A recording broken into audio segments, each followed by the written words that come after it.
Bismillahirrahmanirrahim. Talim kita hari ini kita tutup konsep taklid dalam ajaran Ahlul Bait. Mahpun at-taklidi fi ta'alim Ahlul Bait.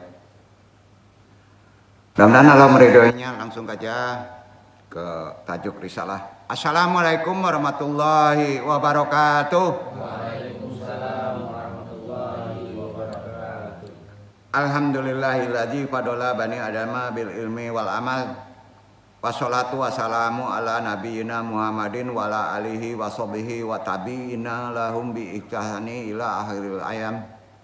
Segala puji tentu hanya ditujukan bagi Allah yang memberikan kelebihan bagi keturunan kita, anak cucu Nabi Adam alaihissalam dengan ilmu dan amal. Selawat dan salam semoga tercurah kepada junjungan kita Nabi besar Muhammad SAW beserta keluarga, sahabat dan orang-orang yang mengikuti kebaikan beliau hingga akhir masa. Seperti biasa sebelum kita talim, kita kuatkan lagi syahadatain kita dan talqin zikir. Sama-sama ikhwan kita lafazkan asyhadu alla ilaha illallah wa asyhadu anna muhammadur rasulullah. Allahumma sholli ala sayyidina Muhammadin nabi ummi wa ala alihi wa sahbihi wa salim. Astaghfirullahal ghafurur rahim.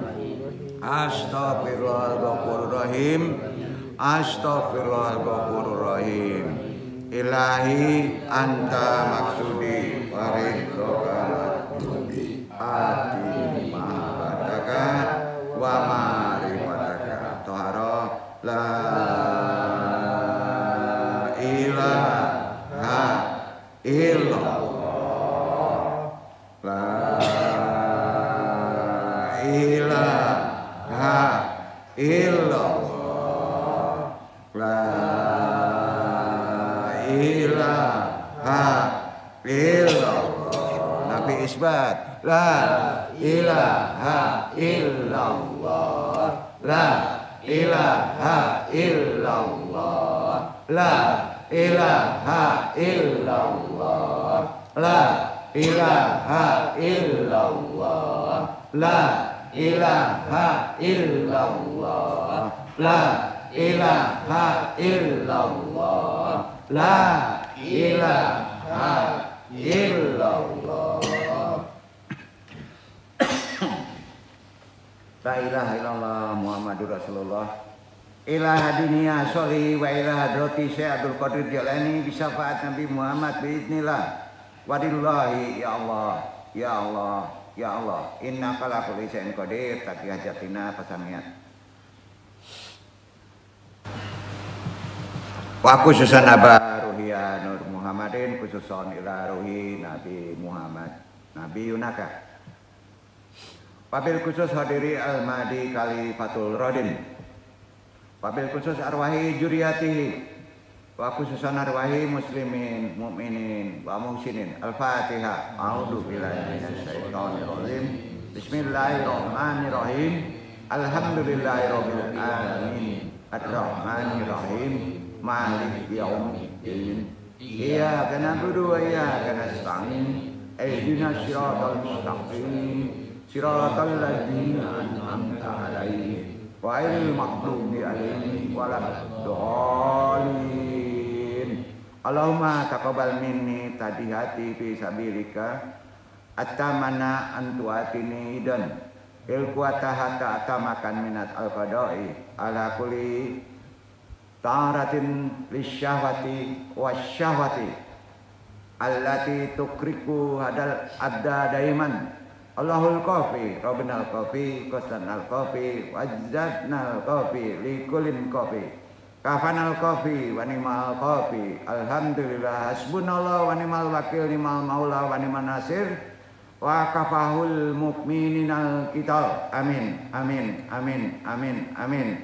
Ya Rabbal Alamin. Rabbi syari sadri, wa yasiri amri, wa qulun tatamil lisani, ya qahu qawli, ya Allah, ya Rabb. Apangkah untuk dadaku, mudahkanlah untuk urusanku, uraikan simpul pengikat lisan ini, baik pentapim maupun yang ditala ini. Mudah-mudahan bisa memahami taklim ini dan Allah meridhoinya. La haula wala quwata illa billahil aliyil azim. Alhamdulillahirabbil alamin. Puji syukur kehadirat Allah Subhanahu wa taala, dengan kodrat iradatnya, rahmatnya kita masih bisa diberi waktu untuk datang ke tempat ini bertolibul ilmi. Hadirin jemaah iwan ahwat rahimakumullah, baik yang mengaji secara talaki langsung maupun yang tidak langsung. Tidak lupa yang kita hormati Fadil Fadilah, guru kita Amanu, semuanya rahimakumullah. Adil Marata Sunaksi Sunduan Wanawani Kultum Al-Ghaibul Fakiri, tajuk Kultum. Ya, hari ini Al-Fakir yang bodoh ini untuk bahas kembali. Kita tutup kajian perkara mahkum al-taklid fi ta'alim ahlul bait. Taklid dalam ajaran Islam tentunya. Bab 2 kita tamatkan, insya Allah banyak paham dan banyak faedahnya, terutama terkait akidah kita. Ya, kenapa kita taklid, kenapa kita tidak boleh taklid? Taklid itu mengikuti. Amma ba'du, kewajiban bertaklid bagi setiap muslim, bahasanya wajib ya.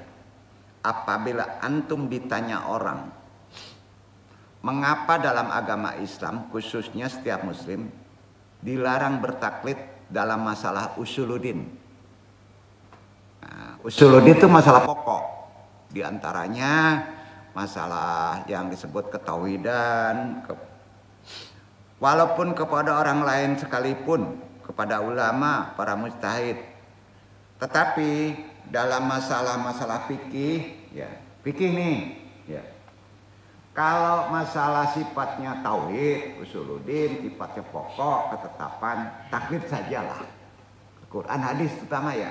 Tapi kalau masalah itu fikih yang bukan daruriyatuddin, yang sifatnya masih awam, diwajibkan bertaklid kepada salah satu atau seorang ulama mujtahid atau marja. Kemarin mujtahid marja sudah dijabarkan. Orang ahli lah di bidangnya, spesialis ya.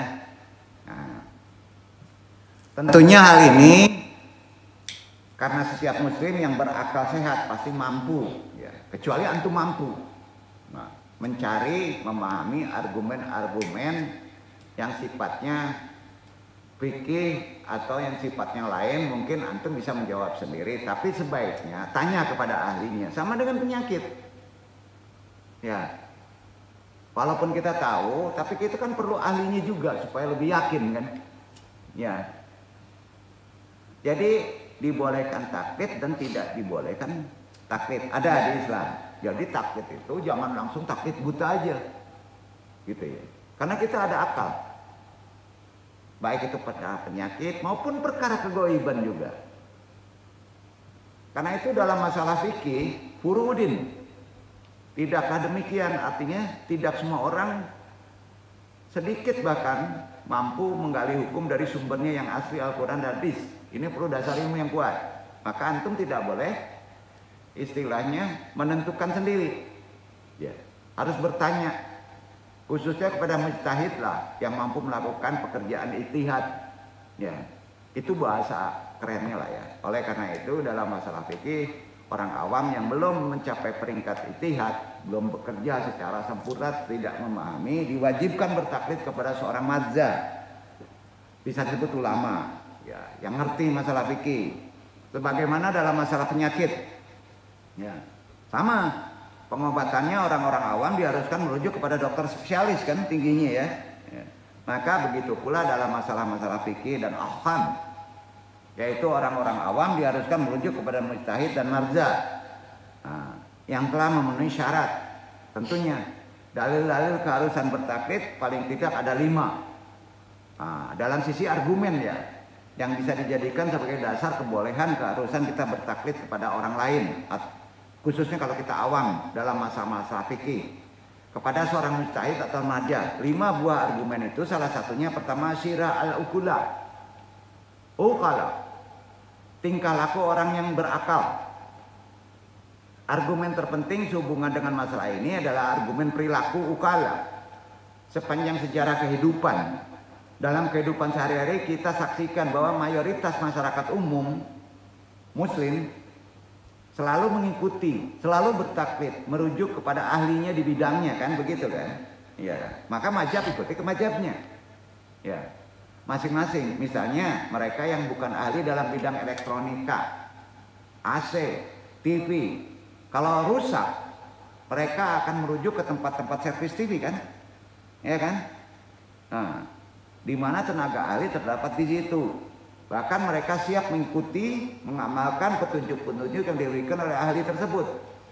Artinya, jangan coba-coba antum kalau bukan ahli di bidangnya untuk memperbaiki TV.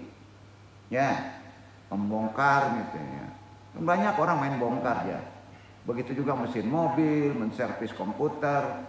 Karena pasti antum tidak akan berhasil dan masyarakat umum pun akan membenci. Kan gitu ya? Benci antum. Makanya banyak perdebatan di luar, terutama fikih, bahkan ke usuluddin. Ulama-ulama jadi perdebatan karena tidak memahami konsep yang sesungguhnya. Kalau dalam urusan materi dan dunia saja, nah ya, harus demikian. Apalagi dalam hal yang berhubungan erat dengan kehidupan alam akhirat. Kata siapa? Harus kata Quran hadis. Harus kepada jumhur ulama, kesepakatan ulama, yang ahli. Ya. Jadi hati-hati. Banyak ulama yang arif itu sering menyebut, itu kata siapa? Kan gitu kan? Nah, ada nggak korelasi dengan Quran? Jadi boleh-boleh aja menanya gini, dalilnya mana? Boleh. Oh, jangan langsung dibentak. Oh, segalanya harus berdalil katanya. Nah, bukan begitu. Logisnya, antum semua menanyakan apa hukum bekerja di bank, umpama apa hukumnya. Coba seorang sekarang kan kacau tuh. Ya, ini perlu dasar keilmuan yang jelas. Ya, misalnya antum bertanya, gimana hukumnya bekerja di bank kepada penjual sayur di pasar? Gimana ceritanya tuh? Kacau kan? Ibadah haji kepada ahli bangunan. Salah sasaran kan? Kira-kira gitu. Ya. Itu yang pertama, ukhulah. Yang kedua, Allah berfirman, kata Allah begini. At-Taubah 122. 122 Iqra Iqra.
Tidak sepatutnya bagi orang-orang mukmin itu pergi semuanya ke medan perang. Mengapa tidak pergi dari tiap-tiap golongan di antara mereka beberapa orang untuk memperdalam pengetahuan mereka tentang agama dan untuk beri peringatan kepada kaumnya apabila mereka telah kembali kepadanya supaya mereka itu dapat menjaga dirinya. Kalau antum nggak ahli agama, sebaiknya kurban. Kalau ulama, kadangkala disunatkan kurban karena mereka sudah menutup dengan keilmuannya. Tata aturan kurban gimana, itu kurban gimana. Kalau sandarkan kepada ibadah kurban, sampai ya. Jadi nggak kena wajib, ya, nggak ada wajib kalau dia ulama. Paham ya? Karena itu sama kurban, kalau menerangkan fikihnya gimana, hukumnya gimana, cara berkurban gimana, doa kurban gimana, adabnya gimana, syarat kurban gimana, itu udah orang ulama yang mujtahid, melakukan ijtihad, mempelajari proses-proses fikih beberapa mazhab, ada perbedaan, dia paham semuanya, itu mujtahid. Kalau umum namanya marja, duduk ya, ulama biasa. Ya, itu dia yang perlu disampaikan dalam konsep ini, karena ini dasar dari kita untuk memahami gini. Kalau kita nggak tahu, taklid aja.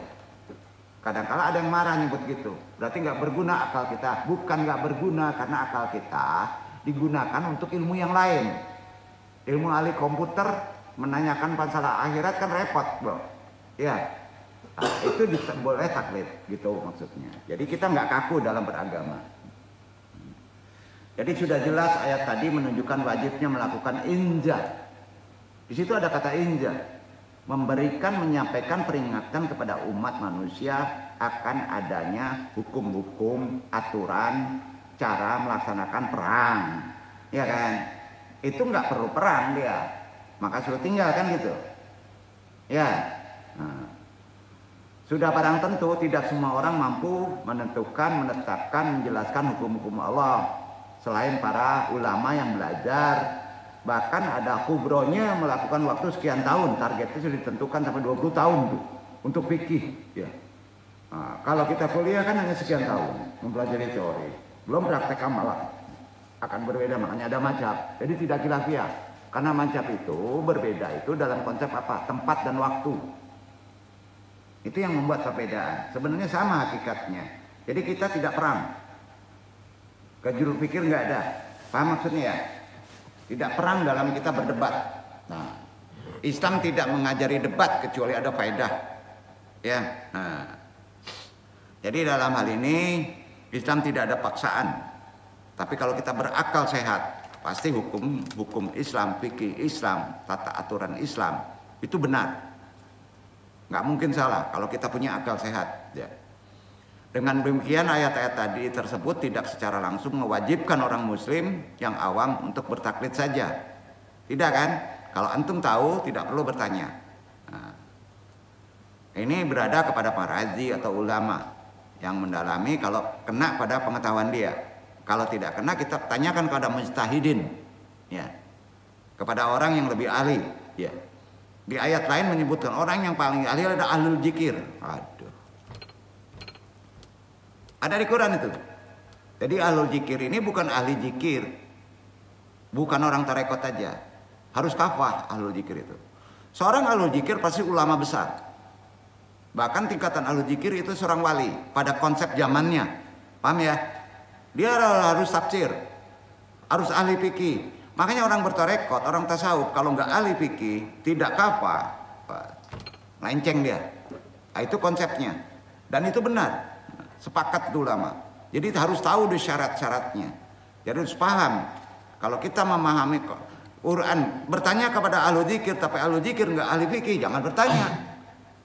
Betul nggak? Nah, maka yang duduk ini memerlukan waktu lama untuk menjawab seluruh pertanyaan kan dalam kehidupan sehari-hari. Ya. Ulama ahli sunnah juga berkata begini ya. Bidaika faqad faradallah ta'ala alal muslimina qabulatan bihati wali indarati alati yankuluna ulama'u wadahayani taklidahum. Maka dengan demikian Allah subhanahu wa ta'ala telah mewajibkan kaum muslimin untuk menerima injar. Kamu harus wajib menerima penasihat dari orang yang ahli, iya kan? Dan peringatan yang disampaikan oleh para ulama yang berijtihad. Dan hal itu berarti taklid kepada mereka harus. Ya, paham ya? Jadi konsep taklid itu jangan langsung negatif saja. Ya. Karena itu Allah berfirman di Quran surat An-Nahl ayat 3. Ya. Anu yang baca ya. A'udzubillahi minasyaitonirrajim untuk diri. Bismillahirrahmanirrahim.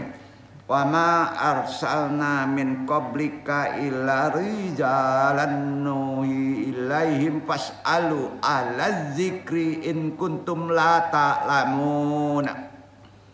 kami tidak mengutus sebelum engkau Nabi Muhammad, melainkan laki-laki yang kami beri wahyu kepadanya. Maka hendaklah kalian bertanya kepada ahlul zikir. Betul kan? Jika memang kalian tidak tahu. Betul kan? Nah, silakan periksa tuh. Itu dia tuh. Jadi poinnya kepada ahlul zikir. Ulama nggak mempelajari tarekat belum sampai titik ahli.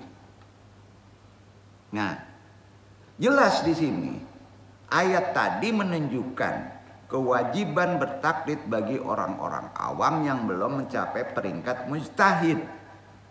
Jadi nampaknya ayat ini lebih jelas tekanannya dibandingkan ayat yang tadi. Penekanannya, arahnya jelas. Sekarang ditanya ulama, ahli pidato, ahli fikih. Ya, tapi tidak mengikuti tata aturan ahli tarekat berzikir. Agak ragu jawabannya. Karena nawa itu terganggu dengan dekatnya kepada Allah. Kebersihan kalbunya terganggu. Itu maksudnya. Itu yang disebut mujtahid. Ya. Jadi udah jelas ayat tadi itu lebih jelas. Jadi tugas muqallid. Hanya saja yang menjadi masalah adalah siapakah ahlul zikir? Kan ayat tadi ahlul zikir tuh. Siapa ahlul zikir? Apakah antum sudah ahlul zikir? Yang duduk sini ahlul zikir? Yang dimaksud ayat tadi ahlul zikir, ya supaya lebih paham dibaca An-Nahl dulu Pak 3D. Bayar supaya lebih jelas.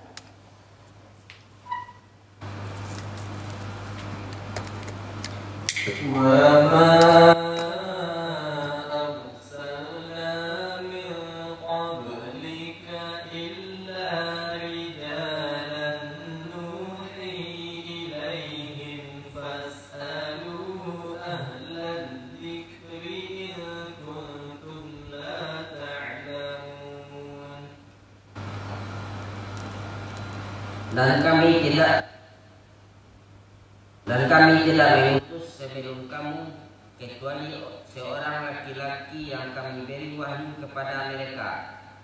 Maka bertanyalah kepada orang yang mempunyai pengetahuan jika kamu tidak mengetahui.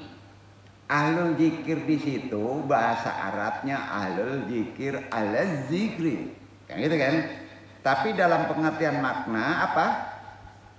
Ulama yang berpengetahuan. Itu tafsirnya, duduk ya. Jadi ahlul zikir kalau nggak berpengetahuan, tidak mempelajari fikih, batal. Betul kan? Batal dia. Dia harus kafah. Zikirnya jadi kacau nanti. Ya disinilah pentingnya ilmu pengetahuan, bidang-bidang lain. Jadi gini, mereka harus sejalan, tidak dipenggal-penggal. Ahlu fikih, ini nih orang fikih nih, bukan orang tarekat. Dipisahkan nggak bisa. Islam nggak memisahkan itu. Makrifat, hakikat, syariat itu harus sejalan. Itu maknanya. Paham ya? Nah, supaya mereka bisa orang yang taklid ke dia, kita tidak menyampaikannya secara apa kata kita. Tapi apa kata ilmu yang benar, betul kan? Yang tersandarkan kepada ayat-ayat yang hak, gitu. Jadi sudah jelas. Kalau ada pertanyaan, siapa sih ahlul zikir tadi kalau kita jadi mufasir? Yang dimaksud ayat tadi sehubungan dengan pengertian ahlul zikir, ahli zikir, ada beberapa jawaban. Ada beberapa pandangan yang perlu diperhatikan baik-baik oleh ikhwan semuanya, khususnya ikhwan di sini. Yang dimaksud ahlul zikir di firman Allah tersebut, di samping orang yang ahli dalam ilmu tarekat dan amalannya, ahli teorinya, tasawufnya juga, metode utama untuk tarekat dan tasawuf untuk amalan adalah zikir. Betul kan? Zikir. Metode utamanya, metode. Jangan dikilafiakan. Apakah itu jahar? Tidak jahar, jangan. Di antaranya ada yang melakukan zikir jahar, zikir kofi. Iya kan? Itu awalnya toharo dulu untuk menerima ilham dari Allah karena kita tidak nabi.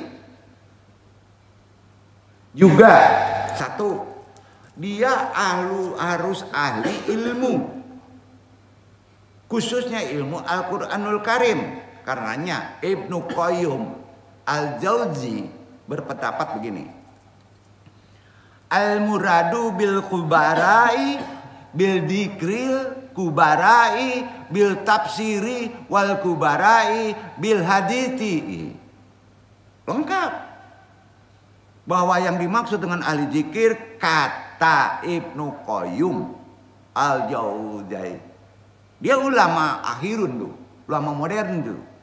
Kata beliau bahwa orang yang dimaksud ahli zikir berdasarkan ayat An-Nahl tadi, ya kan, 43 tadi, ialah ahli tafsir juga ahlul hadis. Tafsir kepada Quran, hadis kepada hadis. Betul kan?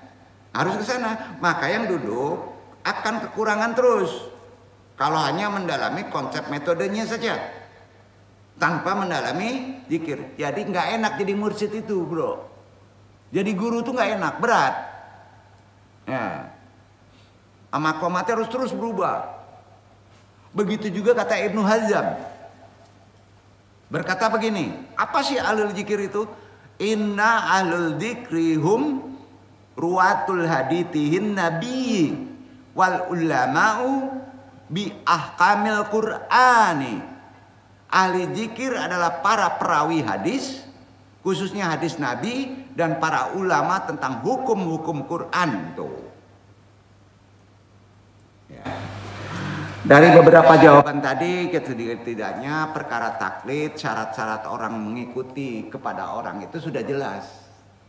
Tidak sembarangan nanya, walaupun dia LCH, nggak bisa begitu aja. Karena ada jawabannya mutasyabih, iya kan? Ada korelasinya. Begitu juga masalah terapi, pengobatan, masalah kehidupan. Bertanya kepada ahlul zikir. Kita udah tahu ahlul zikir itu siapa? Ya, promosi andungnya. Enggak kan? Enggak. Ya. Oh, tanya kepada ulama yang 1000 umat, ulama yang populer, belum tentu. Kalau dia tidak dibersihkan kalbunya, kacau nanti. Iya kan? Kalau dia terganggu dengan siasat politik gimana? Ayo. Nah, jadi jawaban tadi sudah jelas ya. Taklid itu sudah paham. Kepada siapa kita mesti bertaklid? Dapat disimpulkan bahwa seluruh umat Islam zaman sekarang yang masih awam bukan bodoh, karena dia ada kegiatan yang lain, kurang ada waktu mempelajari kewajiban agama-agama secara detail. Kalau belum mencapai derajat ijtihad, ada kaitan dengan zikir, ada kaitan dengan merenung, ada kaitan dengan muhasabah, itu ijtihad. Ya. Diwajibkan untuk bertanya kepada mereka, mengikuti dan bertaklid, apapun masalahnya. Ya gitu. Jadi kepada ahli zikir, yaitu para ulama yang betul-betul telah memperdalami pengetahuannya tentang Quran, hadis-hadis Nabi. Hal ini sesuai dengan penafsiran secara umum, sesuai pula dengan kondisi zaman sekarang ini, di mana kita hidup pada masa ghaibah kubro. Sudah itu, gibahnya itu sudah besar, fitnah banyak, gajul fikih, perdebatan sudah hebat, dunia medsos sudah kabut. Nah, tanyalah kepada ahli zikir menurut pandangan yang lebih dalam. Jadi masuk tuh orang tarekat untuk memberi solusi dalam kehidupan sekarang. Jadi di sini khusus yang ditopang oleh ayat-ayat Al-Quran, ahlulnya itu. Karena itu di An-Nisa ayat 59 Allah berfirman, dibaca.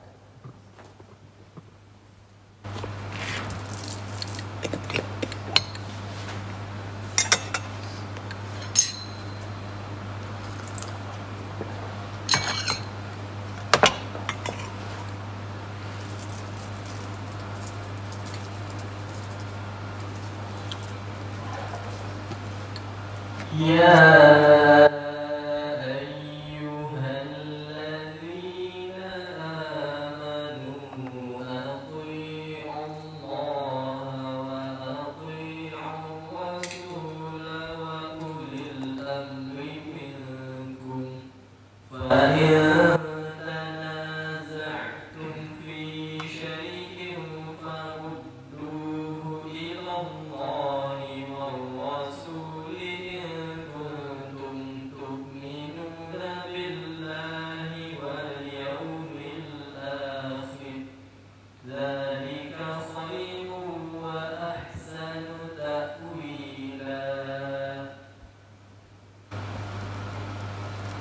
Hai orang-orang yang beriman, taatlah kepada Allah dan taatlah kepada Rasul-Nya dan ulil amri di antara kamu. Kemudian jika kamu berlainan pendapat tentang sesuatu, maka kembalikanlah ia kepada Allah, Al-Quran dan Rasul Sunnahnya. Jika kamu benar-benar beriman kepada Allah dan hari kemudian, yang demikian itu lebih utama bagimu dan lebih baik akibatnya. Nah, antum taklid ke ulil amri. Ulil amri itu gubernur, presiden. Ulil amri yang mempunyai syarat. Syaratnya apa? Taat kepada Allah, taat kepada sunnah, mengikuti sunnah. Baru boleh antum taklid. Nah, jangan dijadikan politik dong. Ya. Nah, taklid antum. Nah, itu aturannya, karena ayat itu. Betul kan? Antum misalnya enggak pemimpin, tapi antum taat kepada Allah, taat kepada Rasul, juga nggak boleh bertanya itu. Kalau mereka hanya untuk dirinya, paham nggak? Berarti harus ulama harus memberi peringatan. Nah, itu yang mujtahid. Mujtahid nggak mutlak umaro, tapi langkah sempurna kalau dia juga umaro. Misalnya gubernur kita ini seorang ustadz, koreksi, ustadznya itu backgroundnya apa? Bertarekat nggak? Membersihkan kolbu ada nggak? Iya kan? Nah, jadi memang sebagian ulama ahli sunnah menjadikan ayat ini sebagai dalil harus taat kepada pemerintah. Udah deh, anda nggak akan memperluas masalah kajian ini. Nanti timbul perdebatan. Kalau mereka tidak muslim gimana? Udah kita udah ngerti jawabannya kan? Ya. Ada ilmunya juga itu. Sesungguhnya Allah Subhanahu wa Ta'ala dalam ayat tadi memerintahkan namanya agar mentaatinya, mentaati Rasulnya dulu, mentaati Allah dulu, Rasulnya, ulil amri, udah jelas ya. Para ulama umaro kan itu ya, nggak boleh pisah tuh. Di samping ulama umaro, taat kepada mereka berarti mentaklidi mereka atas segala apa yang mereka fatwakan, karena sebenarnya jika tidak ada taklid tidak akan ada ketaatan. Betul nggak? Kalau antum nggak taklid tidak ada ketaatan kepada Allah, kan gitu. Itu konsepnya. Ya. Jadi para ulama berdasarkan riwayat-riwayat yang juga bersumber dari kitab-kitab ahli sunnah wal jamaah mengatakan begini, bahwa yang dimaksud dengan ulil amri, kata ahli sunnah wal jamaah dalam ayat tadi, ya, para imam zamannya, derajatnya para imam zamannya. Kalau kita Syiah Iran misalnya, itu disebut imam 12. Betul kan? Jadi jangan diperdebatkan itu. Di kita imam zamannya disebut sebagai waliullah nggak? Sayangnya yang namanya waliullah itu sering disembunyikan Allah. Kenapa disembunyikan? Karena mempunyai makomat malamat. Tidak ingin populer. Itu disembunyikan Allah. Jadi susah malamati ya. Setelah wafat Rasulullah SAW, dari mulai Ali bin Abu Thalib alaihissalam sampai kepada imam zamannya Al-Mahdi alaihissalam, sudah pasti tiap kurun zaman kodratnya ada waliullah. Sudah pasti. Tiap mati wali ada pengganti wali. Cuman sayangnya tidak terbuka. Jadi dengan demikian ayat tadi itu maksudnya begini maknanya. Alaikum bita'atillah ta'ala wa rasulullah wa ayyimati zamanihi. Hendaklah kalian selalu mentaati Allah dan Rasulnya, juga para imam zamannya. Konsepnya masuk sekarang. Para imam zaman sekarang. Nah, sekarang tanya, imam zaman sekarang siapa? Tiap daerah ada walinya. Ada wali timur, ada wali gitu kan. Nah. Karenanya syarat yang harus dipenuhi oleh seorang mujtahid atau marja pada zamannya yang bisa ditaklidi oleh kita, sebagaimana telah dijelaskan oleh para ulama di dalam kitab-kitab fikih, mereka itu satu, telah mencapai peringkat mujtahid, dua, adil, tiga, laki-laki, nggak boleh perempuan. Kalau antum taklid nggak boleh ke perempuan, walaupun dia ustadzah. Keempat, beriman, syimani. Kelima, bukan anak hasil zina. Keenam, wara. Ketujuh, lebih alim dari mujtahid sampai titik dekat sekali dengan Allah. Duduk. Itu boleh langsung taklid. 7 peringkat syarat untuk menjadi orang mempunyai pemahaman ilmu Islam. Kalau ada yang bertanya, apabila terdapat beberapa orang yang telah memenuhi syarat tadi, ya, kalau ada, sebenarnya ada,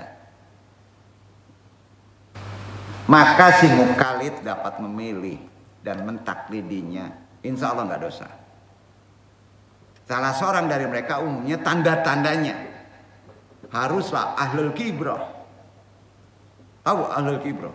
Ahlul kibrah ialah orang-orang yang telah lama, kira-kira lebih dari 20 tahun mempelajari, mengkaji ilmu agama. 20 tahun syarat itu. Udah bau tanah. Jadi kalau anak itu masih kemarin sore LCH langsung mengungkapkan, memberi saran begini, itu taklid Quran hadis boleh. Ya. Kalau dia tidak akidahnya, agamanya agak benar, menyandarkan dalil akal saja udah kacau, perdebatannya luar biasa. Ya. Gajul fikir, antum masuk ke daerah situ, tambah bodoh antum. Sebenarnya kan Islam kan gampang ya, udah John nyaman aja, ya. Tapi John nyamannya berilmu. Pelajari deh, mengkaji ilmu agama, manfaatnya banyak. Bukan hanya untuk akhirat aja. Nih. Jadi syarat ahlul kibrah itu harus 20 tahun dulu ya. Setelah dia belajar, dia membuka amalan, dia buka terapis. Paling sedikit 20 tahun. Itu jumhur ulama mengatakan begitu. Itu disebut ahlul kibrah. Mujtahid harus ahlul kibrah. Ada kitabnya. Ya, Ibnu Qayyim tuh. Ulama modern. Mereka itu pasti deh mampu menilai, menentukan, membedakan, pasti mampu deh. Dengan yang bukan belum mujtahid. Itu yang disebut antaranya yang a'lam.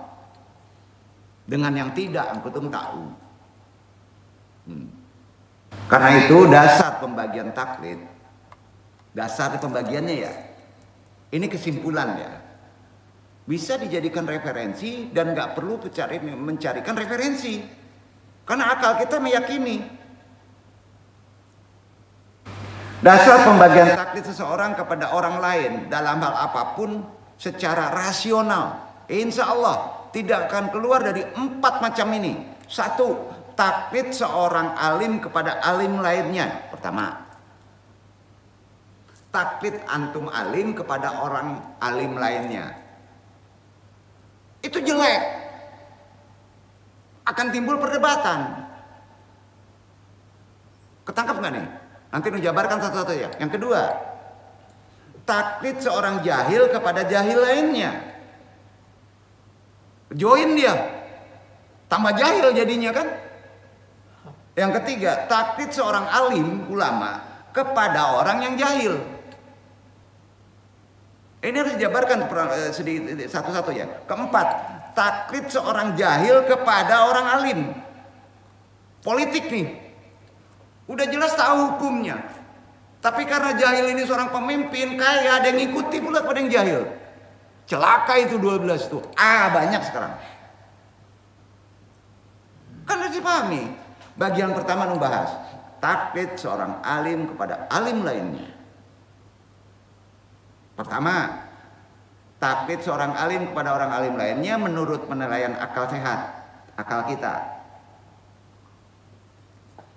Ya kita belajar akal sehat secara Islam, bukan akal sehat secara epistemologi, akan timbul perdebatan. Kan banyak orang menyebutkan, ya macam akal sehat, akhirnya mendebat orang. Ya tunggu dulu, nih penilaian kita akal sehat ya, taklid seorang alim kepada seorang alim, sama-sama berilmu. Paham gak nih maksudnya? Ini mencerdaskan loh. Karena antum ini gurunya kan Mbak Google. Ya, nih gini ya. Maaf, Andung bukan mendesak. Andung menyampaikan supaya kita paham di kehidupan sekarang. Ya. Penilaian akal sehat adalah suatu perbuatan yang sangat tidak terpuji kalau antum ya taklid seorang alim, taklid kepada alim, tidak terpuji. Bingung? Antum tahu, tapi tanya pula kepada yang tahu. Maka timbul benturan nggak? Nggak bisa. Kalau udah tahu, udah yakin, nggak perlu bertanya. Itu doim. Ujungnya apa bahasa akhlak? Kita tes lah. LCH sendiri ngetes ke gurunya kan kacau, kebaca itu. Itu taklid alim kepada yang alim. Duduk. Jangan diuji. Maka sering jawabnya terserah antum lah. Kan gitu. Ya. Dilarang oleh agama itu.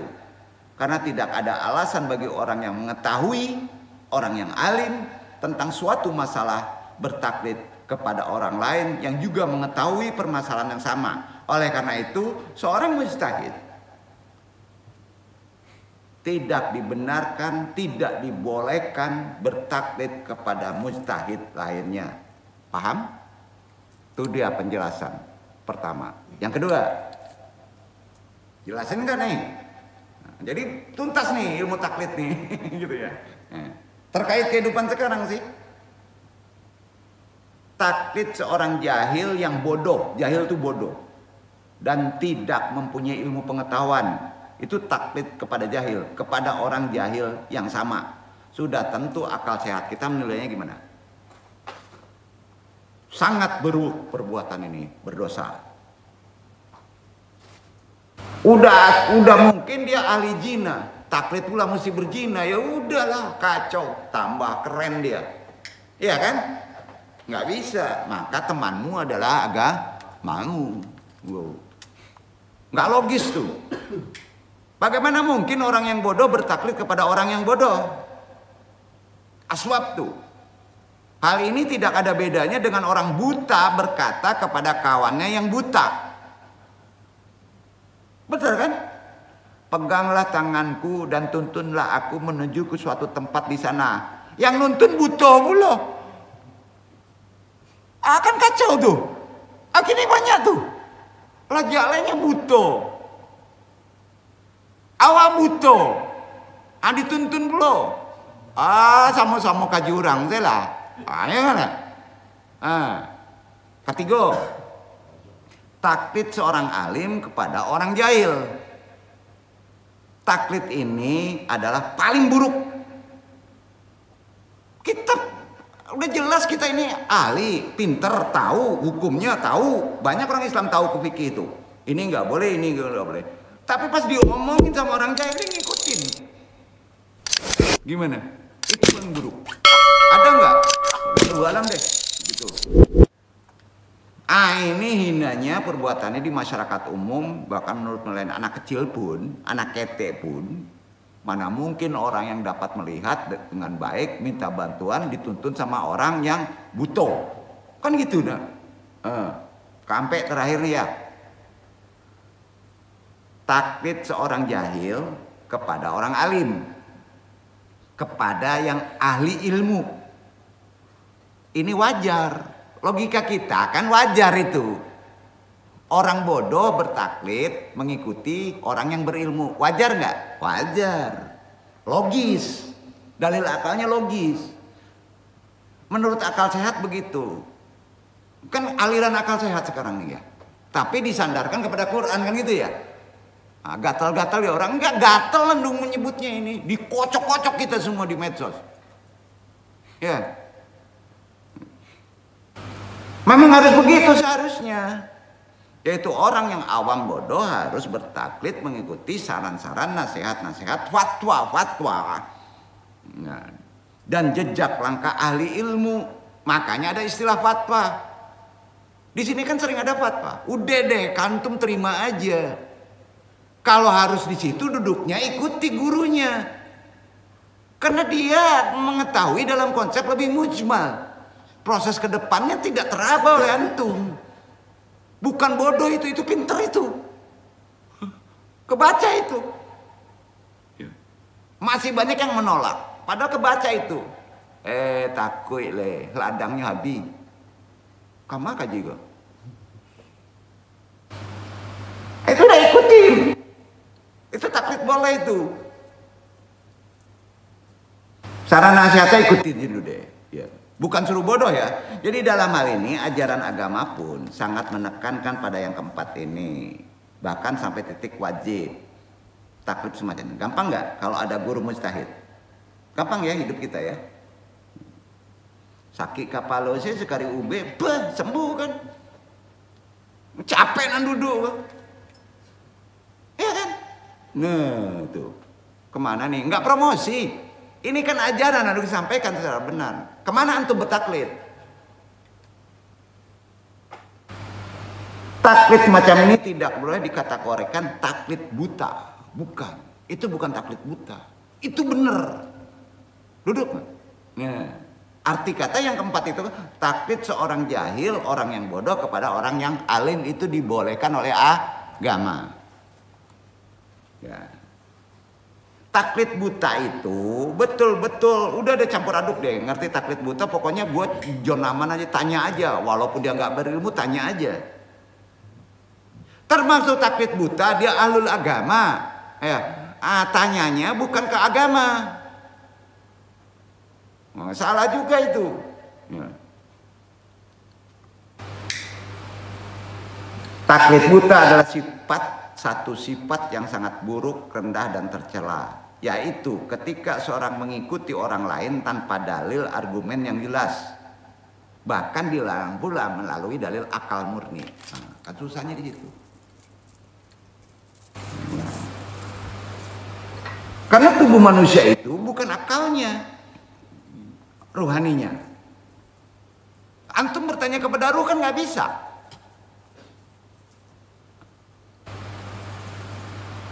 Dalam hal ibadah maupun dalam hal adat istiadat sekalipun deh, baik yang diikuti itu masih hidup ataupun yang sudah mati, Islam ngajarin. Oh yang ahli udah mati, bisa ditanya, ada dalilnya, nggak percaya antum?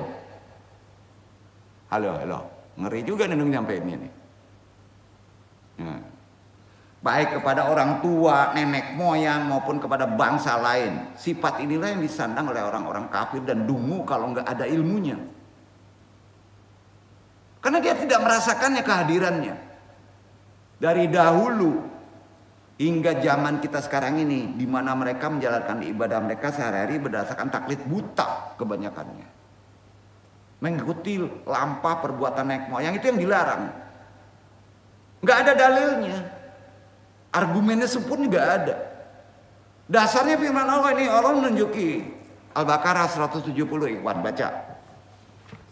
Itu dasarnya yang disampaikan.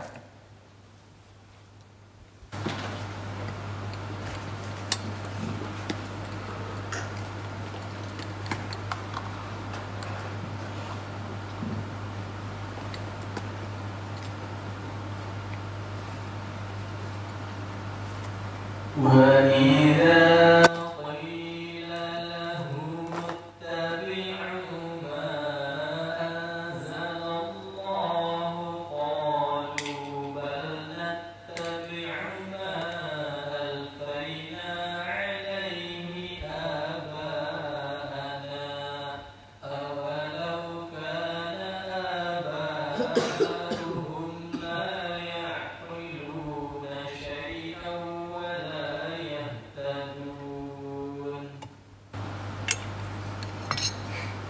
dan apabila dikatakan kepada mereka ikuti mengikutilah apa yang telah diturunkan Allah. Mereka menjawab, tidak. Tetapi kami hanya mengikuti apa yang telah kami dapati dari perbuatan nenek moyang kami. Apakah mereka akan mengikuti juga? Walaupun nenek moyang mereka itu tidak mengetahui suatu apapun dan tidak mendapat petunjuk. Ayat tadi Muhammad itu ikuti bulat-bulat itu. Tapi sandaran kita dalam konsep mazhab, antum nggak paham. Nenek moyang kamu tuh siapa? Akal. Paham nggak? 2 tambah 2 mesti 4 belum tentu. Nenek moyang kamu tuh bukan akal. Duduk nggak? Ketangkep nggak maksud anda? Nah, zaman sekarang mengalahkannya harus dengan kecerdasan ruhani. Sampai kalau antum lawan dengan kecerdasan akal, antum digempur sama jin-jin korin, apa tuh dajjal net. Ayo, kalah antum. Sepakat nggak? Ayat itu didalami lebih dalam lagi. Itu mustahil. Nenek moyang apa? Secara mazhab, manusia jati dirinya termasuk juga kecerdasannya, akalnya, dan jiwanya, betul kan? Itu kontak tuh. Itu nenek moyang antum. Disempurnakan setelah ketiupkan ruhku. Betul? Betul? Banyak gak orang yang ruhnya kacau balau? Hanya hewani aja yang jalan. Enggak ruh nur. Mengandalkan akal hewan aja kan? Itu nenek moyang antum tuh. Sadis bener kajian. Enggak. Anu buka wawasan secara konsep lebih benar. Ya. Insya Allah. Bukan gak boleh menggunakan akal. Mulia untuk menggunakan akal kalau ditempatkan pada makomatnya. Urusan jodoh, urusan kerja, ada hak akal nggak? Ada. Gimana hak akal? Salah satunya, ada yang tahu? Kalau antum orang Indonesia pengen dapetin orang Palestina yang hidungnya mancung, gimana? Mabok tuh, asik waktunya lihat ya, betul kan? Itu fisik. Ya nggak mungkin lah. Jalan aja yang satu tingginya 2 meter, yang satu 150, gimana bro? Ya, lucu kan? Banyak maaf, anu sampaikan konteks-konteks ini taklid itu mesti gimana? Ya. Jadi kalau secara bahasa syariat gini.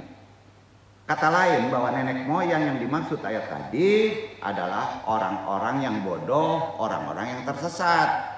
Tetapi walaupun demikian mereka tetap mengikuti juga. Berarti antum tidak tahu konsep sebenarnya, mentaklidinya. Mereka menolak bertaklid kepada orang-orang yang telah mendapat hidayah dari Allah ya. Dan ahli ilmu pengetahuan yang sifat-sifatnya telah jelas disebutkan oleh Allah ya. Tadi kan jelas dalam Quran juga, yaitu para nabi, rasul, ulama kodrat zamannya.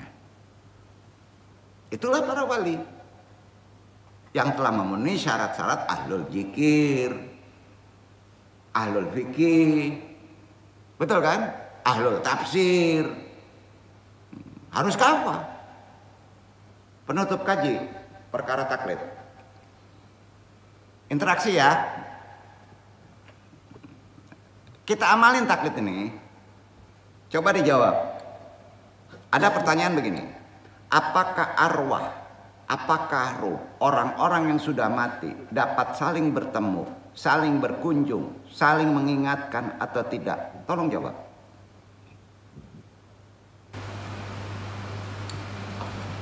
Ayo. Berani nggak ada yang nanya gitu sekarang? Zaman sekarang ya, kalau antum jadi ulama ada yang nanya begitu, gimana jawabannya? Kalau nggak mustahil, kacau antum.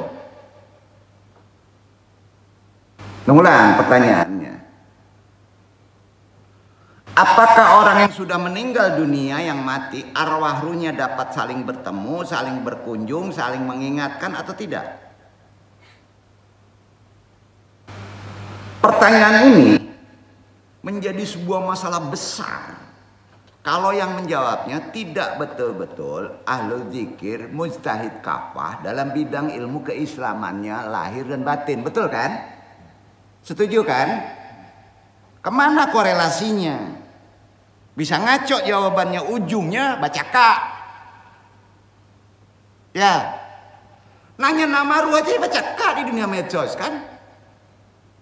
Bener kan? Nah, insya Allah kalau nung jawab sekarang nggak akan timbul perdebatan. Nung share nih. Ya. Jawabannya gini. Ruh manusia itu terbagi menjadi dua. Paham?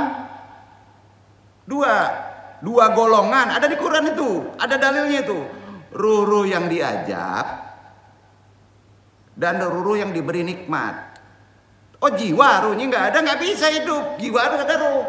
Betul kan? Jadi kalau di alam barza, di kuburan, tumpul hitam, ada yang diajab, ada yang tidak diajab. Kan gitu ya. Logika kita terima. Alhamdulillah. Udah jawabannya itu. Jelasin lagi ya. Ruh-ruh yang diajab akan terus sibuk oleh siksaannya. Murah mikirin kita, bro. Ada yang salah pasti di luar. Antum kalau sedang bangsa, mikiran orang lain. Enggak. Ada yang lagi di toko lu, kita dibakar, mikiran lu angku dah. Dikirim doa asalnya sibuk, sakit. Akal kita dari mana? Kira-kira gitulah. Bahasanya vulgar, gak bahaya supaya paham ya. Jadi roh yang diajab gitu, mikirin dirinya, disaki, sehingga mereka tidak dapat saling mengunjungi. Akan mengunjungi dan sedang digebuki, dirantai. Apalagi bertemu. Halo? Korin saya juga kadang-kadang menangis. Kedua, ruh yang diberi nikmat. Ya, berada dalam keadaan bebas. Ada dalilnya. Orang yang mati syahid, orang yang beramal soleh benar, akan diberi rezeki dan diberi kenikmatan. Ada tuh Qurannya. Pendek kan? Ruh yang diberi nikmat berada dalam keadaan bebas, sama sekali tidak dikekang. Sehingga mereka dapat saling bertemu, saling berkunjung, mengingatkan berbagai hal yang dulu pernah ada dia hidup di dunia. Diingatkan, jangan saromanden. Kalau dia diampuni tobatnya, kesalahannya. Berbagi hal yang dialami bagi penghuni dunia. Berarti bisa ceramah juga dong. Yakin gak nih? Berani nggak nih? Misalnya Ustadz Aris naik mimbar Jumat ngomong kayak gini, berani nggak? Ayo. Atau Ustadz Fauji kalau ada ngomong kayak gini, berani nggak? Kalau anu berani. Setiap ruh bersama pendampingnya. Sebagaimana amalnya di dunia. Ayo. Kita bedah yang lebih keren dulu di atas. Adapun ruh Nabi Muhammad berada di Ar-Rafiqul A'la, tempat yang sangat tinggi, derajatnya mulia, masih bisa memonitor umatnya sampai kiamat. Istilah dalilnya dulu, istilah dalil mana dasarnya? Dasarnya An-Nisa. Kata Allah, surat 69, Iqra tuh, dasarnya tuh. Baca tuh.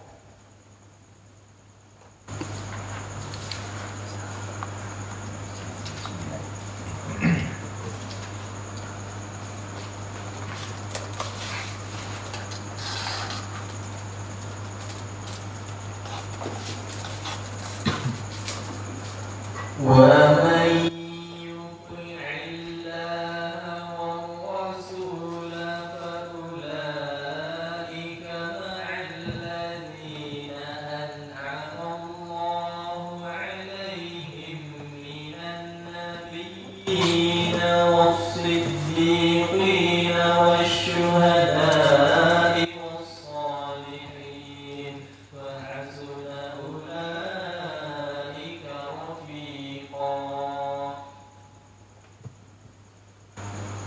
Dan barang siapa yang mentaati Allah dan Rasulnya, mereka itu akan bersama-sama dengan orang-orang yang dianugerahi nikmat oleh Allah, yaitu nabi-nabi, para sedikit, orang-orang yang mati syahid, dan orang-orang yang soleh, dan mereka itulah teman yang sebaik-baiknya.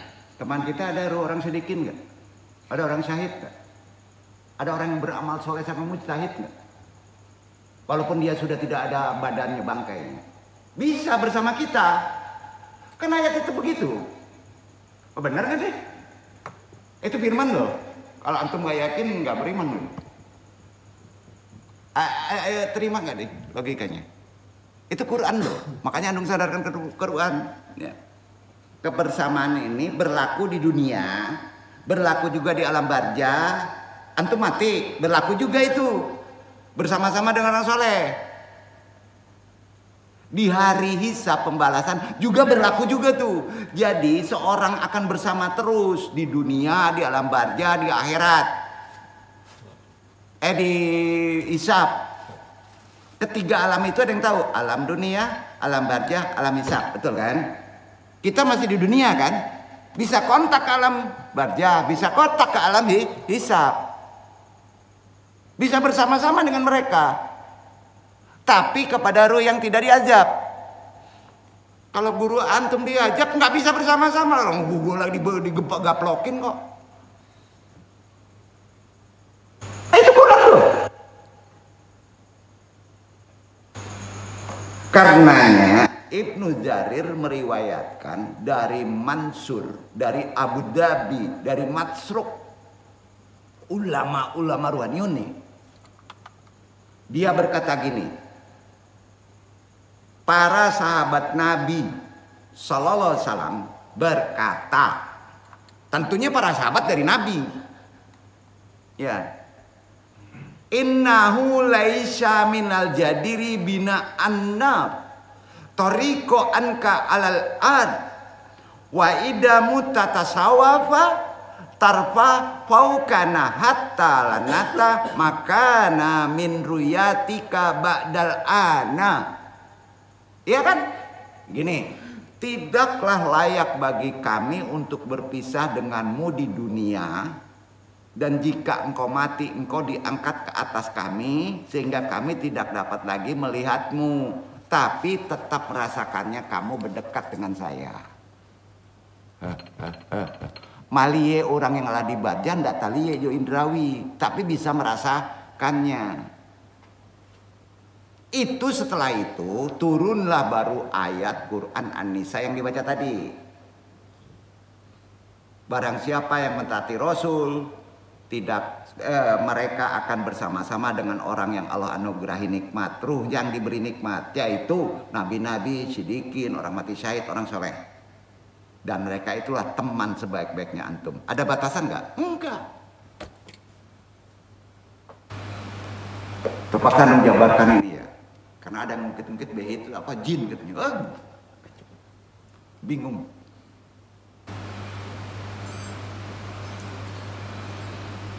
Itu sebabnya Asy-Syafi'i berkata juga, menguatkan secara riwayat, seorang lelaki Ansor datang sambil menangis kepada Rasulullah. Beliau bertanya, apakah yang membuatmu menangis wahai fulan? Ini orang Ansor nih di Madinah. Sahabat Nabi itu, sahabat orang Madinah Ansor itu menjawab, wahai Nabiullah, demi zat yang tidak ada Tuhan selain Dia, sesungguhnya engkau lebih aku cintai daripada keluarga hartaku. Sangat mencintai Nabi ini orang. Demi Allah yang tidak ada Tuhan selain Dia, sesungguhnya engkau lebih aku cintai daripada diriku sendiri. Sangat mencintai Nabi orang ini. Sesungguhnya kami suka mengingat-ingat tentangmu, sejarahmu, sunnahmu aku ikuti, aku dan keluargaku, sampai aku mengalami ini agar dapat melihatmu. Akan tetapi kemudian aku ingat tentang kematianmu dan kematianku, maka aku pun tahu bahwa aku tidak akan pernah bertemu dengannya kecuali hanya di dunia. Menganggap dia akan ketemu dengan Nabi di dunia aja waktu di Madinah. Karena engkau akan ditinggalkan bersama para nabi. Sementara aku tahu bahwa apabila aku masuk surga, aku berada di tempat yang lebih rendah daripada tempatmu. Surganya beda. Enggak ketemu juga, maksudnya gitu. Rasulullah bertanya sahabat seperti itu, orang Ansor menjawab begini. Sama sekali beliau enggak menanggapi ucapan itu. Enggak menjawab. Akhirnya beliau berdoa, turunlah Quran surat An-Nisa ayat 70. Penutup surat tadi. Zalika fadlu minallahi wa kafa billahi alima. Yang demikian itu adalah karunia dari Allah dan Allah cukup mengetahui. Ya. Itu karunia. Kemudian Allah berfirman lagi. Al-Fajr 27, 28, 29, 30. Baca tuh. Itu dia.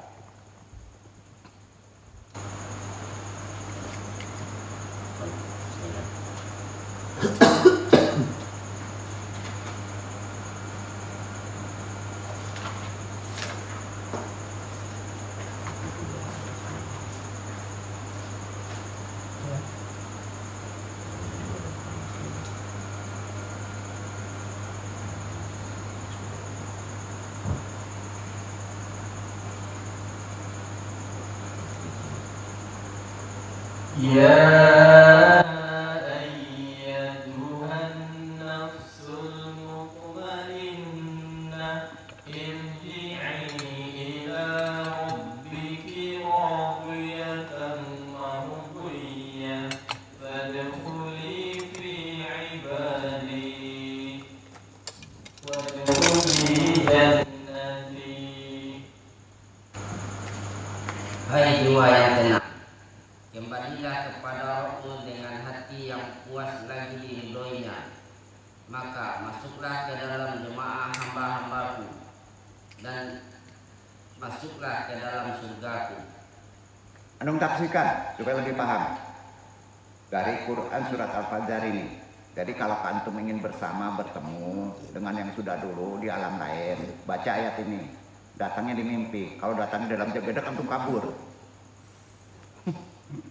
Ngundang, tapi yang baik ya. Benar ini. Itu ayatnya. Masuklah engkau dalam kelompok mereka, lalu tetaplah bersama mereka, kan gitu maknanya. Artinya sahabat Ansor tadi jangan khawatir, stratanya akan ketemu dengan kamu, dengan saya Rasulullah. Sampai enggak? Walaupun beda tingkatan. Paham? Paham ya? Jadi batasan baja itu karena antum apa? Karena antum mencintai yang disebut atribut. Maka ada batas. Nongkronglah di atribut itu. Atribut nafsu, nongkronglah di nafsu. Maka terbatas ya. Sekali-kali nongkrongnya nggak di nafsu aja, di taat. Ya, ketangkep nggak maksudnya? Jadi masuklah engkau dalam kelompok mereka lalu tetaplah bersama mereka. Kata ini kan dikatakan kepada ruh ketika datang kematian ke kamu. Kan perintahnya gitu. Kalau antum soleh dalam hadis Abdullah bin Mas'ud radhiyallahu anhu yang menerangkan tentang peristiwa Isra Mi'raj ya. Nah, ini. Nabi masih hidup loh. Ketika Rasulullah diperjalankan dalam peristiwa Isra wal Mi'raj, beliau bertemu Nabi Ibrahim alaihissalam. Oh dia kan Nabi, kita juga bisa kok dengan makomat yang beda. Derajat bukan di langit, alamnya di barja, masih dunia juga. Bertemu Nabi Musa alaihissalam, masih di dunia juga itu, di strata langit. Nabi Isa alaihissalam, mereka semua mengingatkan tentang hari kiamat. Karena Rasul bertanya, tanda-tanda kiamat gimana sih? Mulai bertanya begini tentang itu kepada Ibrahim. Rasulullah bertanya waktu perjalanan Isra Mi'raj kepada Nabi Ibrahim alaihissalam. Masalah kiamat. Namun rupanya Nabi Ibrahim alaihissalam tidak memiliki pengetahuan tentang hari kiamat. Nabi loh. Lalu mereka bertanya kepada Nabi Musa alaihissalam. Namun rupanya Nabi Musa juga tidak memiliki pengetahuan tentang hari kiamat. Hadis ini sahih.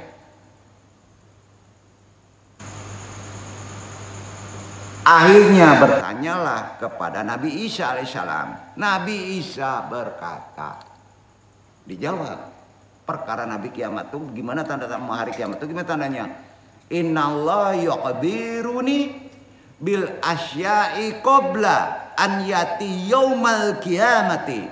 Allah memberitahukan kepadaku, ya Rasulullah, ya Nabi Muhammad akhirul zaman, perkara-perkara sebelum datangnya hari kiamat. Memberitahu Allah kepada Nabi Isa. Nabi Isa kemudian menuturkan ihwal kemunculan Dajjal. Tanda-tandanya muncul Dajjal. Dajjal ada dua macam. Dajjal sebenarnya Dajjal makhluk, Dajjal yang sebenarnya sifatun. Yang nongol sekarang Dajjalnya sudah sifatun, berarti dekat kiamat. Apa ada Dajjal sifatun? Gamenet. Ya, GoogleNet. Nah, kok ke situ kajinya benar ini. Nabi Isa berkata begini, tumana jalatu wa qatalatu. Lalu aku turun dan aku bunuh dia. Nabi Isa. Belum terjadi itu. Dajjal makhluknya. Sampai enggak?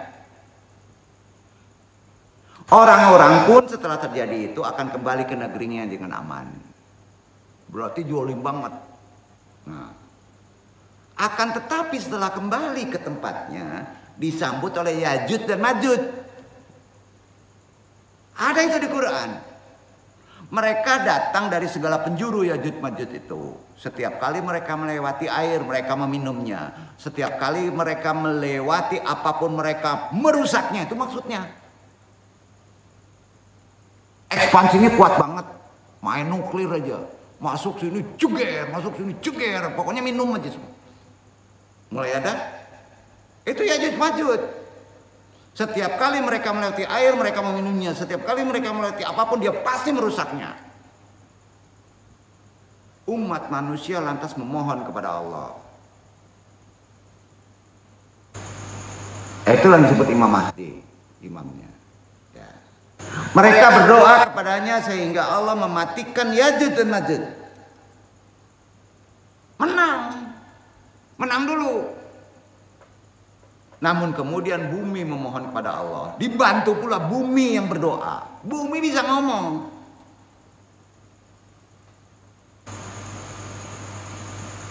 Kenapa dia berdoa?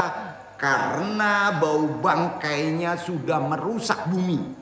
Luar biasa. Banyak orang mati bergelimpangan.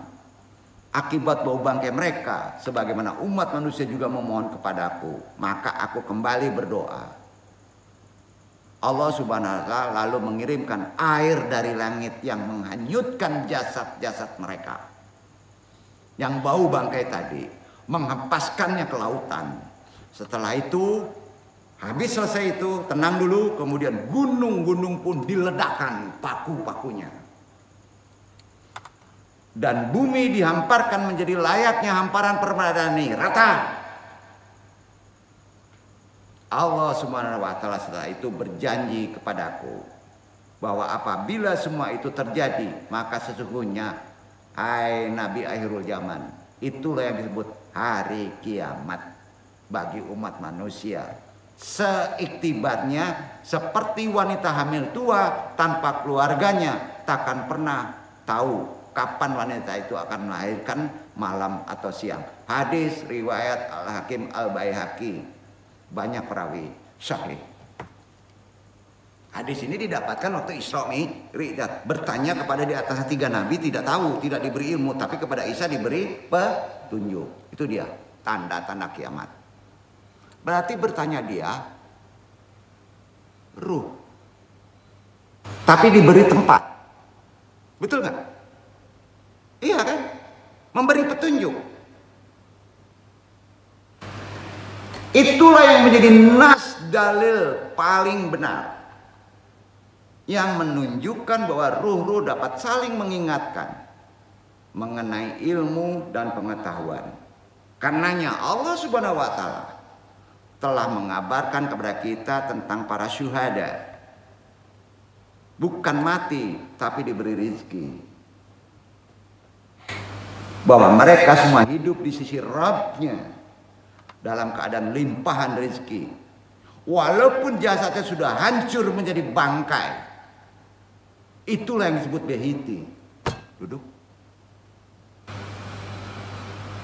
Kalau bertanya kepada dalil behiti, ya itu tadi. Nung tunjukin aja sekarang. Itu bukan tanasuk. Tahu tanasuk? Bukan reinkarnasi. Islam tidak mengajarkan reinkarnasi. Tidak ada. Mereka merasa gembira dengan orang-orang yang belum bertemu mereka dari kalangan penerus wali pada zamannya. Mereka juga merasa senang dengan nikmat serta karunia Allah yang diberikan sampai hari kiamat. Masih ada guru behitnya antum. Sohibil qadilah. Semua ini menjadi dalil yang menunjukkan bahwa saling bertemunya para arwah terjadi menjadi 3 bagian. Pertama, mereka merupakan orang-orang yang hidup di sisi Allah, dan jika mereka hidup, mereka pasti bisa saling bertemu dalam konteks bukan jasadi. Walaupun tak terlihat secara pandangan mata indrawi lahiriah, tapi bisa dilihat secara pandangan ruhani. Kedua, mereka merasa gembira dengan saudara-saudaranya, mubasir, gembira mereka yang mendatangi mereka, serta berjumpa dengan saudara-saudara mereka seiman. Ya, bagi yang mengikuti petunjuknya, walaupun matamu tidak melihatnya, tapi bisa merasakannya. Ketiga, menurut bahasa, yastabishirun, digunakan dalam ayat Al-Quran menunjukkan para arwah yang masih bisa memberi petunjuk kepada kita yang masih ada di dunia. Saling membuat senang antara satu sama lain. Kata-kata ini banyak di Al-Quran, sama dengan kata yatabasyarun, saling mengingatkan, saling memberi petunjuk. Antum nggak taklit jadinya sekarang. Yang duduk, kalau tidak ada yang memberi petunjuk secara konsep arwah, secara behit, no bisa membahas seperti ini. Paham? Paham? Semua yang antum sampaikan ini ada di Quran, ada di hadis. Ada ulama yang menjabarkan berani sini, antum tantang ustadz-ustadz yang ada di sini menyampaikan keluar, berani atau tidak? Kalau tidak berani ya belajar dulu. Paham ya? Bila taufik wal hidayah, mudah-mudahan bermanfaat. Agak vulgar antum menekankannya, membuka petunjuk sesungguhnya. Besok kita bahas yang lebih dalam. Perkara ruh. Apakah bisa komunikasi, gimana kita berkomunikasi dalam konsep secara sisi yang berbeda. Insya Allah dasar yang antum sampaikan ini silakan baca masalah hakikat ruh. Referensi Ibnu Qayyim al-Jauzi. Sampai ya? Itu dasarnya. Ulama itu bukan ulama dulu, ulama modern. Antum tidak mendukung mereka karena sebelumnya dengan ulama-ulama juga sudah dibahas perkara ini. Cuman masih dalam konsep yang sifatnya melihat mad'u, melihat kondisi, melihat kejoliman. Kalau kejoliman sudah merusak, pasti hal ruhani akan naik dengan sendirinya. Wassalamualaikum warahmatullahi wabarakatuh.